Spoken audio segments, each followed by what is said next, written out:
tous et bienvenue dans cette nouvelle vidéo, la première en face cam depuis un petit moment.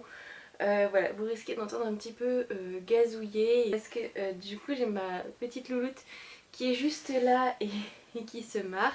Voilà, on s'adapte. Bref, normalement elle est hors champ, j'espère que je serai pas trop gaga lors de cette vidéo. Oui, parce que la maternité ça rend complètement gaga, ça ramollit le cerveau. Bref, je reviens comme le titre de la vidéo l'indique pour un book haul parce que j'ai légèrement craqué ce mois-ci, j'ai eu envie de me faire plaisir, voilà. C'est vrai que ça fait un moment que je jette plus de livres parce que je ne lis plus énormément. Alors quand je vais en librairie, j'essaye d'acheter des albums jeunesse parce que voilà, j'évacue mes frustrations comme je peux, donc je sais que les albums jeunesse je vais les lire. Ou alors j'achète des graphiques parce que ça aussi je sais que ça se lit assez vite et que je vais les lire rapidement.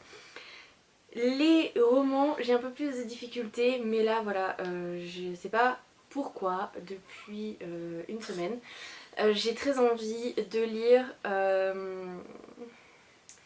je sais pas comment appeler ça comme genre mais j'ai envie de lire un roman historique un petit peu vous savez la Indiana Jones ou Benjamin Gage, voilà, ces aventures là, ou encore à la momie, enfin voilà. J'ai très envie que ce soit sous forme de thriller ou d'aventure, mais j'ai envie de quelque chose d'historique. Voilà, j'avais envie de ça, donc j'ai cherché beaucoup. Et je vais vous montrer ce que j'ai trouvé. Voilà, c'est des choses assez connues je crois, donc voilà, je pense que peut-être que certains les auraient lus. Donc n'hésitez pas à me dire en barre d'infos, en commentaire si vous avez lu un de ces livres, si vous les avez aimés. Voilà, comme d'habitude sans spoiler, voilà, mais n'hésitez pas à me dire ce que vous en avez pensé en barre d'infos.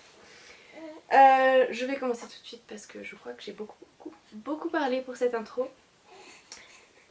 Donc je vais commencer par ce que j'ai acheté et que si vous avez vu mon dernier vlog vous l'avez sûrement vu.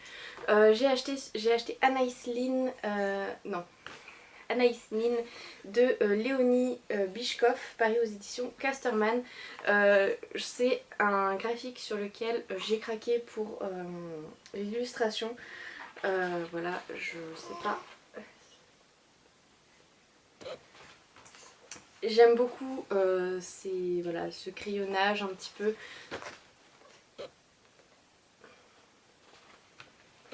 J'aime beaucoup ces planches. Je vais pas vous en faire un résumé parce que je l'ai fait dans mon point lecture. Sachez que c'est une lecture qui m'a pas mal dérangée. Je sais pas trop si les personnes qui lisent les vlogs lisent les book hauls ou les points lecture. Ça aussi dites-le moi en commentaire parce que du coup je pensais pas le mettre en point lecture comme j'en ai déjà fait un point lecture en book haul, je trouve que c'est très redondant. Mais voilà, c'est une lecture qui m'a quand même pas mal marquée, qui m'a dérangée, qui m'a posé des questions, qui m'a fait me repositionner sur certaines choses. Voilà, qui m'a fait réfléchir et qui m'a mis mal à l'aise avec moi-même parfois. Enfin, voilà, j'aimerais voilà, savoir si ça vous intéresse que je refasse un petit point sur ce livre, si certains, ma foi, étaient passés à travers. Sachez que pour les yeux, c'est un pur bonheur. Je vais quand même mettre des trigger warning parce que y a des scènes incestueuses. Voilà, on parle d'une femme qui est très libérée sur le plan sexuel, qui est tout à fait en accord avec elle-même et avec ce qu'elle fait, mais voilà, il y a des scènes qui sont difficiles, c'est pas du tout pour la jeunesse, c'est vraiment un graphique adulte. Voilà. Alors oui, aujourd'hui on est, voilà, vous êtes avec moi, vous êtes chez moi, je me suis encore installée par terre parce que j'ai pas récupéré ma chaise, mais j'ai mon café, j'ai ma fille, donc voilà, c'est comme à la maison, hein.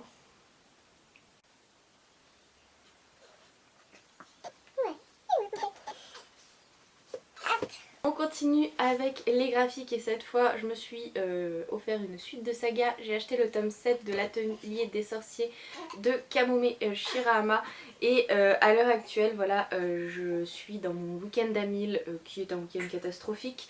Mais voilà, j'ai quand même vlogué un petit peu, donc je vous le montrerai et puis vous verrez, j'ai pas encore fini, hein. Théoriquement on est dimanche, c'est quelque chose comme 2h de l'après-midi. Je dois être à un peu plus de 200 pages, donc voilà, et puis merci l'atelier des sorciers, n'est-ce pas?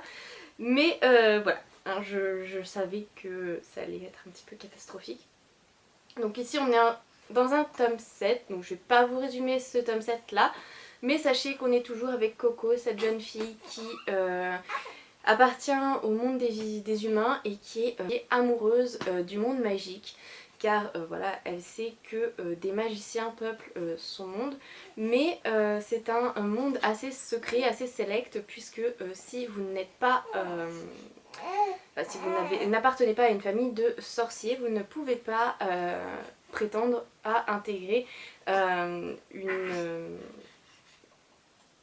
école de sorcellerie, ouais, un atelier, enfin voilà, parce que c'est pas vraiment une école, mais disons que chaque élève a son maître et c'est le maître qui apprend la sorcellerie à ses disciples.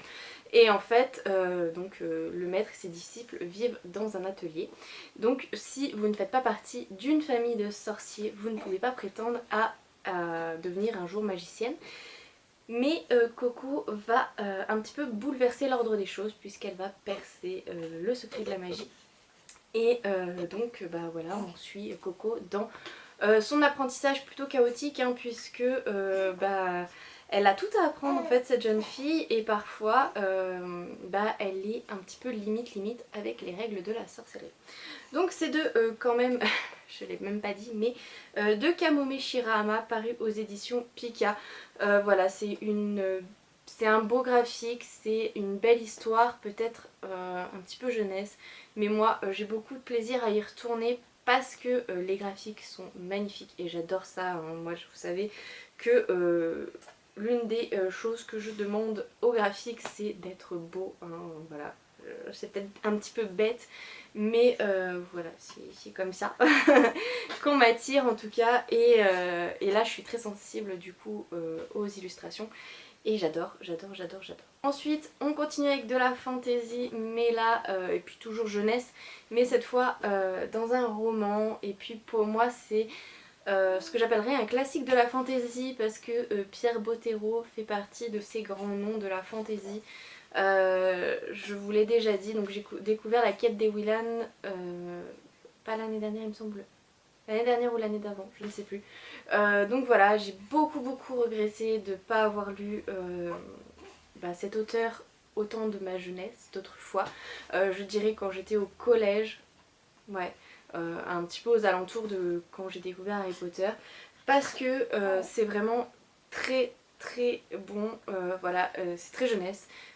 Si vous lisez ça avec des yeux critiques d'adulte, je pense pas que vous apprécierez, mais si vous avez encore cette capacité d'apprécier les lectures jeunesse et de les lire avec une vision jeunesse, voilà, tout simplement, et eh bien je pense que vous allez beaucoup aimer. Donc là c'est le premier tome, je dirais, de son deuxième opus. Il y a d'abord La Quête des Willan, ensuite il y a Le Monde des Willan, et après je compte bien lire Elena, et il me semble qu'après il y a l'autre, mais voilà, moi j'ai tout à découvrir de cet auteur, et je pense que j'ai beaucoup de chance parce qu'il est décédé beaucoup trop jeune et il n'a pas pu écrire autant que ce qu'on aurait aimé en tant que lecteur. Mais voilà, je découvre encore ces romans et j'apprécie beaucoup, en fait c'est aussi une chance.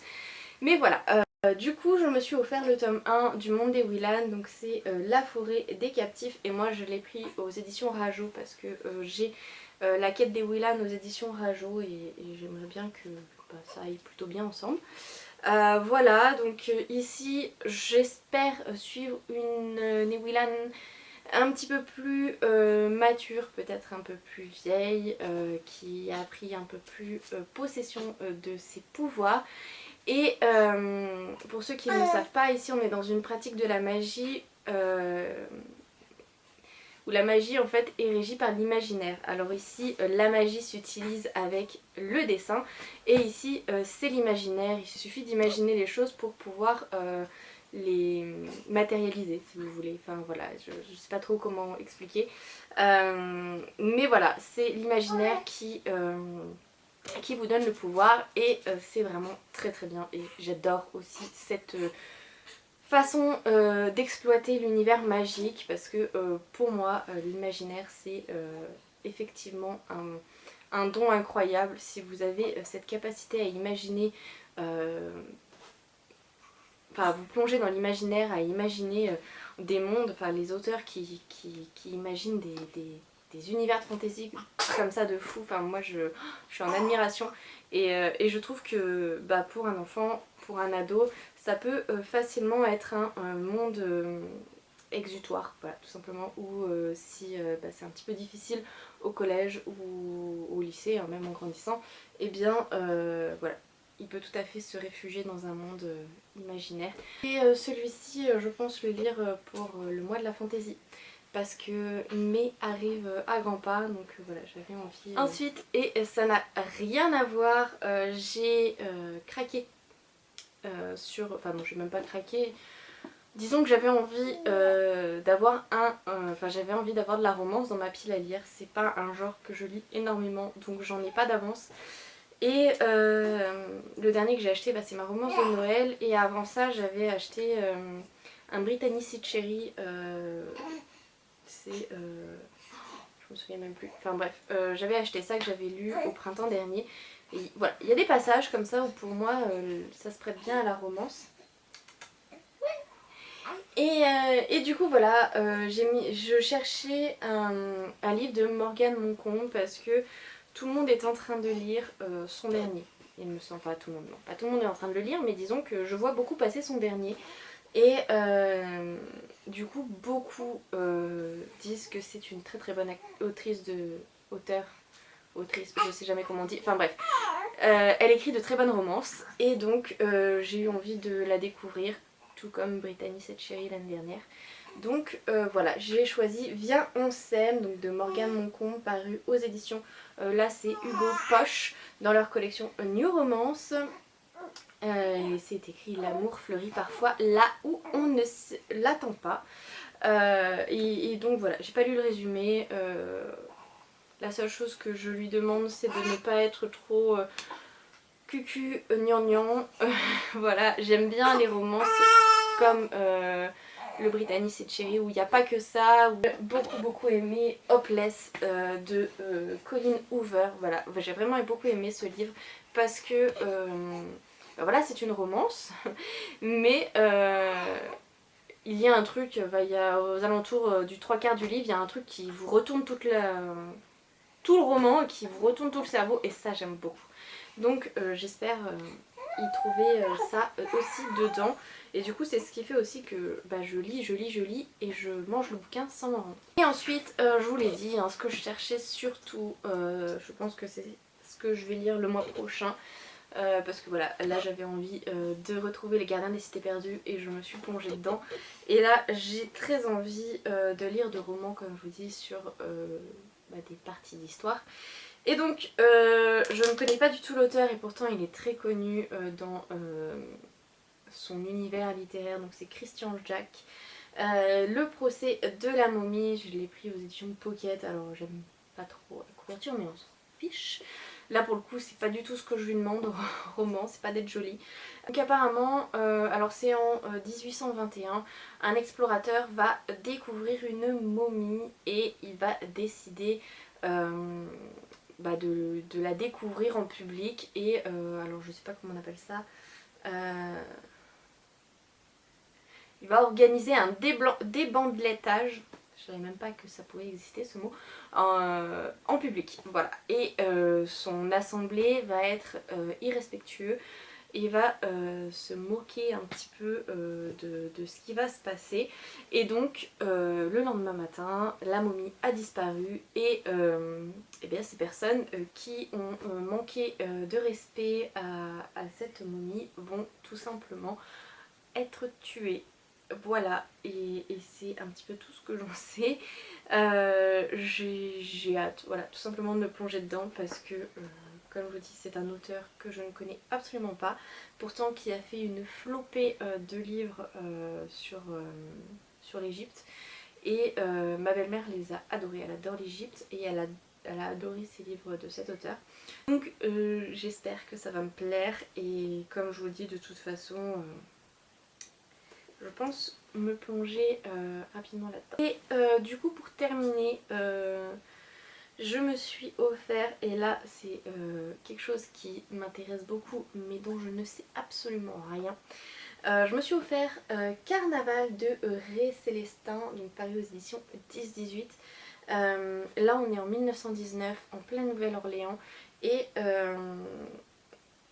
il y a un tueur en série qui rôde, voilà, et qui tue, ouais, principe d'un tueur en série. Et donc on va retrouver du coup sur les corps des cartes de tarot, si je dis pas de bêtises. Oui, j'ai une mémoire, je vous l'ai dit, hein, la maternité ça me ramollit le cerveau. Donc oui, des cartes de tarot, et on va, je pense, retrouver un enquêteur, et ça va peut-être tourner autour du vaudou, de la magie, enfin voilà.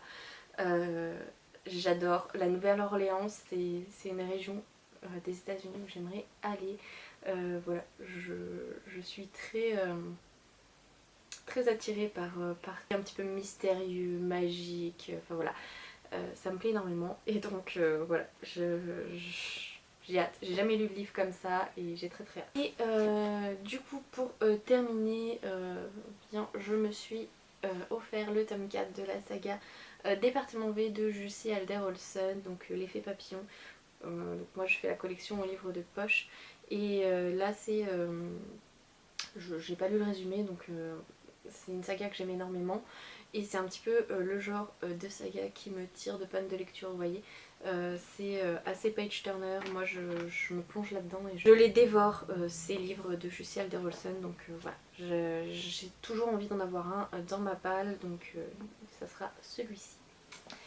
Donc voilà pour tout ce qui concerne la littérature adulte, young adulte, voilà, pour tout ce que j'ai acheté pour moi, on va dire ça comme ça. Et comme je vous l'ai dit, je ne sais pas si les personnes qui regardent mes vlogs regardent mes book hauls ou inversement, ou les updates d'ailleurs. Je vais vous montrer les derniers albums jeunesse que j'ai achetés pour mes enfants. Donc si tout ce qui est album jeunesse ne vous intéresse pas, je vous fais déjà de très gros bisous. Je vous remercie d'avoir regardé la vidéo jusque là, et je vous dis à très bientôt pour une prochaine. Et pour ceux que ça intéresse et qui sont curieux de savoir ce qu'on peut retrouver dans l'univers des enfants, et tout d'abord juste parce qu'il est juste à côté de moi, et parce que voilà, je trouve ça quand même plutôt mignon, je vais vous montrer le premier livre que j'ai acheté à ma fille. Donc c'est les petits animaux de la nuit, c'est un tout petit bouquin. Elle s'est endormie, donc j'essaye de pas trop le... C'est un petit livre qui fait du bruit, voilà. Et qu'il est plutôt en noir et blanc avec un petit peu de rouge. Tout simplement parce que c'est les contrastes que les bébés voient le plus tôt. Donc voilà, c'est un petit livre tout pour les bébés. Alors vous voyez qu'il est un petit peu passé parce que je le passe régulièrement en machine. C'est pour ça qu'elle n'a pas pu récupérer ceux de ses frères, parce que j'ai quand même des animaux qui aiment beaucoup. Et le chat et le chien aiment beaucoup le tapis d'éveil, et donc je lave très régulièrement le tapis et les petits jouets comme ça. Ensuite, là encore c'est le premier et cette fois vrai livre que j'ai acheté à ma fille et je lui lis. Donc c'est Je suis ton, seras-tu mon soleil. Donc c'est écrit par Julia Lobo et illustré par Nicolas Slatters, paru aux éditions Tichou. Voilà, je crois que la maison d'édition résume ce que je pense du livre. C'est vraiment trop chou.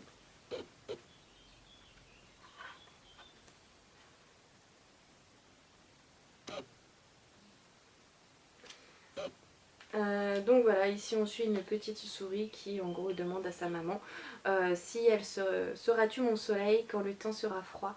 Et sa maman lui répond oui, je serai ton soleil quand le temps sera froid. J'aurai des sourires et des câlins, des bisous, rien que pour toi. Et elle lui redemande encore: seras-tu mon arc-en-ciel quand les jours seront gris? Et sa maman répond: oui, je serai ton arc-en-ciel quand les jours seront gris. Nous rigolerons ensemble et éloignerons la pluie. Et ainsi de suite. Et c'est juste trop mignon quoi. Voilà, trop mignon. Ensuite, je vais vous présenter l'incontournable à chaque fois, depuis que Lilian a aux alentours de 2 ans, à chaque fois que je vais dans un magasin de livres et qu'on croise un Choupi qu'on n'a pas, on le prend et on le rajoute à la collection parce que Lilian était très Choupi et Julian est de nouveau très enfin il est lui aussi très Choupi, bien que Julian a un univers livresque un petit peu plus développé que son frère. Je pense que voilà, Lilian, enfin Julian, le fait d'avoir tous les livres de son frère d'avant, eh bien, fait qu'il s'intéresse à plus de choses et à des choses un peu plus grandes, alors que Lilian, c'était Choupi, le petit loup, on a des livres de petit loup, mais ça l'intéressait pas tant que ça. Alors que Julian peut autant choisir un petit loup qu'un Choupi, voilà, c'est vraiment... Enfin, tous les soirs, il va dans la bibliothèque et il choisit son livre. Hein. Donc voilà, Choupi, donc là on a Choupi dans la nuit, donc c'est aux éditions Nathan de Thierry Courtin. Et j'ai choisi donc ceux qui se lisent à 2 voix parce que maintenant Julian est 2 ans et demi bientôt. Bah voilà, c'est un âge où on enrichit le vocabulaire et ouais, c'est vrai que c'est... Vous voyez, vous avez un espèce de petite imagie au début là. Donc ces livres-là permettent voilà, d'apprendre de nouveaux mots et c'est plutôt très chouette. Donc voilà, aux alentours de 2 ans, 2 ans et demi, c'est très bien. Ensuite, toujours pour Julian, parce que depuis Noël, Julian est un amoureux du Père Noël. C'est un personnage qui l'adore. Alors on est encore en train de lire Choupi et le Père Noël, Choupi et Noël. J'ai aussi Tinou fête Noël. Enfin voilà, le Père Noël, c'est... autant vous dire que Noël c'est une saison que j'adore, mais ils sont en train de m'en faire une overdose. On est au mois de mars et je lui raconte encore des histoires sur le Père Noël. Donc voilà, j'en ai un peu marre. Bref, du coup, si vous avez vu mon vlog, je vous l'ai déjà dit, mais j'ai l'impression de me répéter. On avait emprunté un livre à ma voisine sur le Père Noël et quand elle est venue le récupérer, Julian a été très malheureux. Donc comme j'étais en train de commander des livres, je lui ai demandé s'il voulait un livre sur le Père Noël et il m'a dit oui. Et du coup j'ai trouvé celui-ci, Silence Père Noël, donc de Julie Saïk et Tim Warnes aux éditions Les Petits Mijades. Je sais même pas si ça se dit comme ça. Aux éditions de Mijade, dans leur collection Les Petits, je pense. Ce qui m'a fait craquer, c'est les traits. Vous voyez, il est vraiment tout doux, ce Père Noël. Il a des traits vraiment... je sais pas, il est très sympa, ce Père Noël. Et puis, il est assez rigolo, ce Père Noël. Donc voilà, et puis il n'y a pas énormément de texte. Maintenant, je pense comme ça. C'est un livre petit, donc voilà, par rapport à ma main à côté. Donc Julian peut facilement le prendre comme un Choupi. Il les trimballe partout, il les monte, il les descend, il les emmène dans la voiture. Nos livres à nous, enfin en tout cas les livres dans la bibliothèque des enfants, c'est une catastrophe. Vous êtes peut-être 2 ou 3 à m'avoir demandé si je pouvais vous montrer la bibliothèque de mes enfants. Je vais ranger la chambre, enfin ranger la bibliothèque là maintenant juste après parce que la petite pitchoune dort et je pense que je vous ferai ça demain matin parce que je n'aurai pas de Julian. Et je vais vous montrer la bibliothèque de mes enfants. Vous allez voir que les livres ils font une sale gueule. J'ai presque honte de vous les montrer. Et puis en même temps je me dis que bah, en fait ça c'est un livre neuf. Un livre... j'en aurais même pas à vous montrer là parce que j'ai que des livres neufs. Un livre qui a vécu... enfin un livre qui a été utilisé par des enfants ne ressemble pas à ça. Ou alors c'est que vous ne les laissez pas à disposition de vos enfants. Voilà. Vous allez voir les livres qui arrivent après, par exemple, ce genre d'album là, dans la bibliothèque, ils sont en haut parce que je les trouve magnifiques et j'ai pas envie que Julian me les défonce. Mais un livre comme ça ou comme ça, c'est pour que Julian, ou même Lilian, et ma fille quand elle sera un petit peu plus grande, les fasse vivre, les lisent eux-mêmes, les bouquinent, les tournent les pages, etc. Alors vous verrez que les livres sont rarement dans ces états-là, hein, parce qu'ils sont neufs, voilà. Donc bref, j'ai craqué sur celui-ci parce que oui, il est petit, que Julian peut le trimballer partout. Et en plus, parce que du coup, je pense que c'est un livre que Lilian pourra lire dans quelques temps, quand il aura appris hein, à lire tout seul. Et bien c'est un livre qu'il pourra lire. Dans la même collection, j'ai acheté Cornebidouille contre Cornebidouille, mais celui-ci est parti chez Mémé. Parce que Julian dort là-bas et du coup je mets toujours bah, quelques livres pour qu'elle puisse leur lire, enfin pour que ce soit chez papy, chez mamie, chez pépé, chez mémé, peu importe où ils vont, quand ils dorment là-bas, je mets toujours quelques livres pour qu'ils aient des histoires du soir ou des histoires pour la journée ou qu'ils puissent bouquiner. C'est un truc, ils partent toujours avec 3-4 bouquins. Ensuite, je vous l'ai dit aussi, mes enfants sont à fond sur les dinosaures. Donc on a découvert le dessin animé Jurassic World et du coup ils sont à fond dedans. J'ai dû voir, il y a 2 saisons sur Netflix et j'ai dû voir les 2 saisons au moins 20 fois. Donc du coup voilà, je vous l'avais dit, Lilian cherchait un livre avec un T-Rex comme super-héros, enfin super-héros, comme personnage principal. On a trouvé la pépite pour Lilian, mais vraiment. Et du coup, Julian, je lui ai pris celui-là, le dinosaure qui n'aimait pas le Jurassique. Donc c'est de Séverine Delacroix et Pauline Roland, paru aux éditions Splash.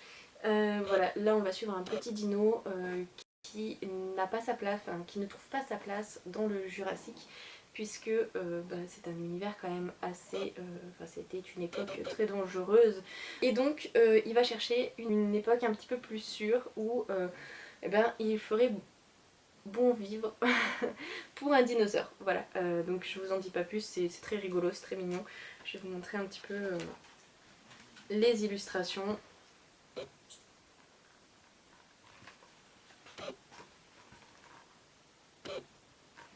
Voilà, et dans la même collection, on a la licorne qui n'aimait pas les paillettes. Le chat qui n'aimait pas les poils et le pirate qui n'aimait pas le trésor. Donc voilà, c'est plutôt, je trouve que c'est très rigolo. On va rester sur les dinosaures. Hop. Donc comme je vous dis, je suis dans l'univers du dinosaure, donc j'ai trouvé celui-ci d'occasion. C'est le Gigantosaure de Johnny Duddle. Voilà, pareil aux éditions Picolia. Et là on va suivre 4 jeunes dinos qui jouent dans leur forêt, jungle. Et leur maman les met en garde contre le terrible Gigantosaure. Mais eux, voilà, ils vont quand même aller jouer et ils vont rencontrer le Gigantosaure. Il y a une petite morale sur le mensonge et vous savez l'importance de ne pas crier au loup pour rien. Voilà.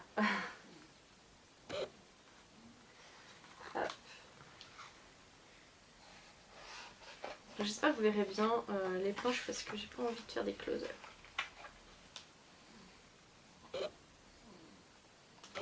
Voilà, c'est un album qu'on aime beaucoup, que Julian aime énormément.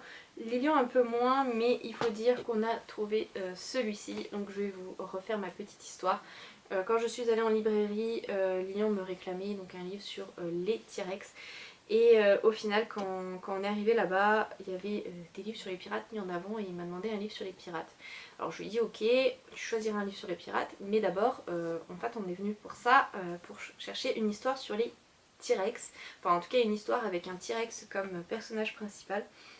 Et là, alors la vendeuse m'a dit mais attendez, j'ai le truc parfait pour votre fils. Donc je vous présente le Piratosaure, donc c'est de Alex Sanders, paru aux éditions Gallimard Jeunesse, dans les éditions, dans leur collection pardon, Giboulet. Donc voilà, là c'est Et la chèvre aux œufs d'or, mais il y en a plein d'autres. Hein.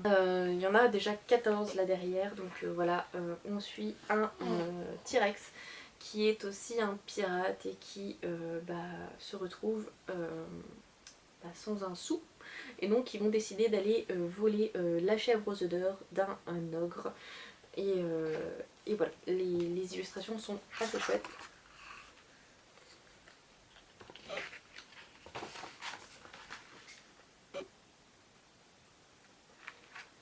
Voilà, donc je pense qu'on va compléter un petit peu la collection avec quelques titres qu'il y a derrière parce que c'est un album qui a beaucoup de succès à la maison.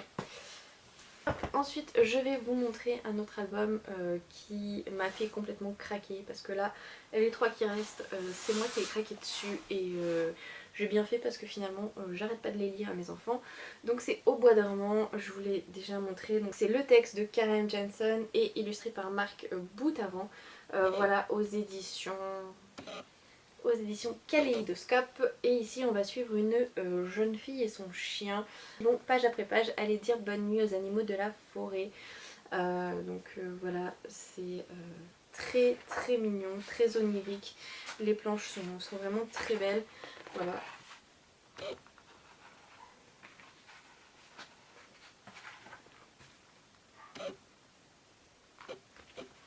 Pas énormément de texte, mais c'est trop chou. Voilà.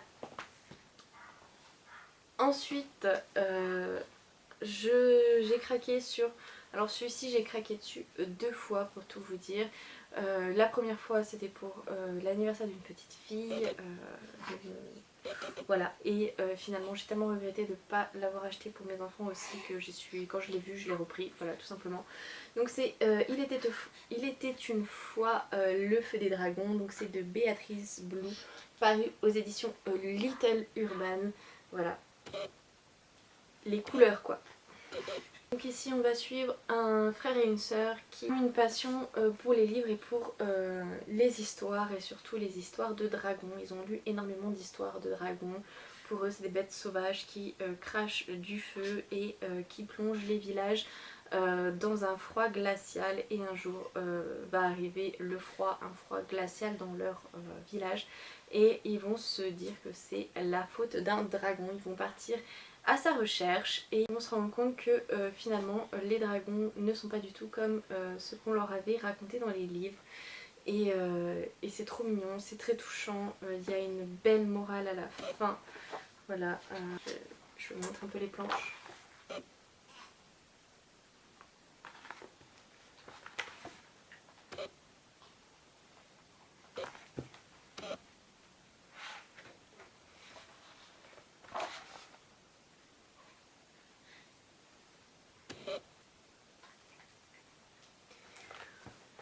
Donc voilà, c'est vraiment un album que je recommande beaucoup. Et donc le dernier album jeunesse que j'ai à vous présenter, c'est Même les monstres rangent leur chambre de Jessica Martileno et Grégoire Mabir, paru aux éditions Mirad. Voilà, donc là on va suivre un petit monstre, alors c'est pas celui-là, c'est celui-là. Voilà, c'est un petit monstre gentil, tout farceur. Il va être intrigué par un petit garçon qui fait quelque chose de plutôt bizarre dans sa chambre, il est en train de ranger. Et donc il va aller voir ce petit garçon et il va lui demander mais pourquoi tu ranges ta chambre? Et ce petit garçon va lui raconter une histoire et lui dire que toutes les nuits, si il va se coucher alors qu'il n'a pas rangé sa chambre, eh bien le monstre mangeur de jouets eh bien, vient et pendant qu'il dort, il mange ses jouets. Tous les jouets qui ne sont pas rangés. Et donc ce petit monstre, celui-là, qui n'a pas rangé sa chambre, va rentrer chez lui en courant et va ranger ses jouets. Voilà, c'était un petit message subliminal pour mes enfants. Parce que mes deux grands partagent du coup la même chambre. et ranger c'est pas un concept qu'ils ont encore acquis. Donc voilà, je me suis dit que peut-être ça pouvait les inciter à ranger un petit peu leur chambre. Et donc voilà, c'est tout, enfin c'est déjà pas mal pour mes achats du mois de mars. Je vous invite à me mettre en commentaire les petits achats que vous avez fait, que ce soit pour vous ou pour vos loulous, voilà, ça peut toujours donner de chouettes idées. Je sais pas trop à quelle sauce on va être mangé parce que mercredi le président parle et à chaque fois qu'il parle c'est pour annoncer un nouveau confinement, donc voilà. Je suis plutôt contente finalement d'avoir fait enfler ma pile à lire maintenant. Parce que du coup après il restera plus qu'Amazon ou les grandes surfaces, donc voilà là. Mais voilà, en tout cas prenez soin de vous, faites attention. Je vous fais à tous de gros bisous et je vous dis à très bientôt. Salut salut.